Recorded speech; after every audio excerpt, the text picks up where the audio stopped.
The next type of content I want to cover, an expert roundup, is essentially a combination of a list post and an interview. You may find that the most prominent experts in your industry are busy and simply don't have time for an extended interview.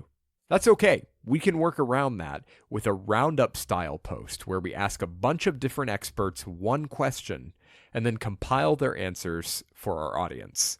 Even the busiest people who you'd have no chance of interviewing for an hour may have time to answer one question for you. The process is pretty simple. Email all the leading experts in your space, let them know what you're doing, and ask them if they'd kindly answer one question for you. For example, you could ask for their number one piece of advice, their favorite tools or products, or something more specific, like how they'd handle a particular problem.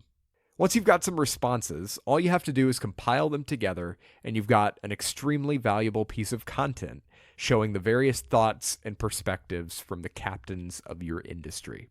There's another approach to this type of content that doesn't even require an interview, a people to follow list. I'm sure you've seen these. A good example is Entrepreneur.com's 50 online marketing influencers to watch. This is basically a who's who of your industry, a list of people you feel are worth following and why. Structure it like a list post. Start with the person's name, write up a short blurb about who they are and why they matter, and be sure to include any relevant links like their website or their Twitter account. Expert roundups are valuable in and of themselves because they introduce your audience to important figures they should know about, but they also generate some extra buzz when the experts themselves share them. If someone takes the time to answer your question or offer some advice for your roundup, or even if they just find themselves featured unexpectedly in your people to follow list, more often than not, they'll want to share that content with their own audience.